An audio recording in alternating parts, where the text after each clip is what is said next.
Here's Andy in Coatbridge on the Scottish independence subject. Go ahead, Andy. Andy, you there? Yeah. Go ahead. Can you hear me? Yeah, I can. Go ahead. Just wanted to say, I've not made up my mind on independence yet. I'll wait till the debate comes and then I'll decide. But I've got to say, if I was going to go through another 15 years like Thatcherism and the Toryisms like we did in the 80s, I'd choose independence any day. What would you say about that? Well, what would it be like, this independent Scotland? How would we live? Well, I think you're scaremongering when you're saying this would... I know, I'm like? not scaremongering, I'm asking... No, but earlier on when you first brought up this subject, you were sort of scaremongering about the borders and... Well, there would be... Well, why is it a Europe I didn't say Europe. Andy, you've got to listen to what I'm saying if you're going to be quoting it back to me. I said, would the Euro accept Scotland joining the Euro? Would we need it? Well, I don't know if you know, but we'd have to have a currency.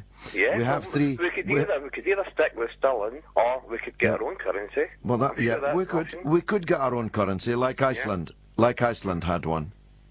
Yeah.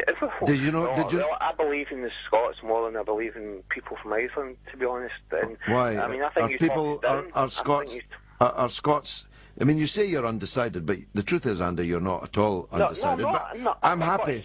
I'm happy to debate it with you, so you don't have to pretend you're undecided. But I just want to press you on that question. Well, I don't believe that anybody listening to you believes you're undecided. But leave that aside. I'm asking you a question. Why are Scots superior to Icelanders? Well, you were saying that these English people are saying we're welcome to free prescriptions and our independence. So you're talking like them, like we should bow down to the English people. Why are they superior to us or something like that? Bow down to the English people. Yeah, that's what you were talking like. Bow down. Yeah, you were saying they are saying now that we should have our independence, go and have it, as if we should be worried about that. No. Should we be worried about it? Well, just listen to me for a minute. Scotland's entitled to. So why you said Can you listen to me for a minute? You said you were British. I am British. Why are you bringing English people and Scottish people into it? And by the way, I know plenty of English people. I have not got a problem with them at all. Met great English people. But you're like trying to split us to win your argument. One minute you're saying you're British, and then you're saying English people are now saying that we don't care if you go independent. I'm actually not. I'm not myself actually following you, and I think that there will be many listening to you who are not following you. So it really would be better if you listened to me for a minute. Scotland is entitled to be independent. It's entitled to a referendum. It's entitled to vote yes in that referendum. But there are conclusions that must be drawn from a yes vote. The first is that Scotland will need a currency.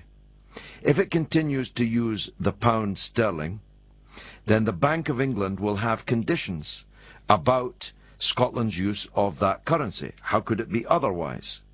They could not, for example, allow Scotland to use the currency and pursue an economic policy damaging to the people whose currency it was, namely the English. And one of the consequences of using sterling would be that the money supply would be controlled by London, in which case you wouldn't actually be independent at all. Or you could join the euro, if the euro still exists, and if the German bankers who run the euro were prepared to accept you. Now, I'm predicting that they wouldn't be prepared to accept you, because they've already got Ireland, they've already got Portugal, they've already got Greece, they've already got Spain, they've already got Italy, all accidents waiting to happen on their account. And the German taxpayer is not prepared to have another ailing, fading, marginal, peripheral economy on its account, in my judgment. And the third alternative is to have your own currency. You seem absolutely sanguine about that. And when I said to you that the Icelanders had their own currency, you said that you got more faith in Scotland than you do in the Icelanders. I asked you, what's different between the Scots and the Icelanders? After all, Alex Salmond was only 2 years ago telling us that we could be like Iceland, that Iceland was booming and we could be like them. He also said that Ireland was booming and we could be like them. And look where that ended up, Andy. Right, can I get back on that? Yeah. You said, you were calling us you as if we were a different country. You were saying you. You, as the Scottish independence supporters. Yeah. Yeah, well, as for Iceland, if you look at the history, Scotland's got a great history, and that's why I believe that we could have I wouldn't be worried about it. What is the great history, Andy? Oh, we've got a great education, Do they not have great education in Iceland? Do they? I've never heard of it. I'm pretty sure. That's because you're an ignoramus, Andy. That's because you're an ignoramus. 08717 223344.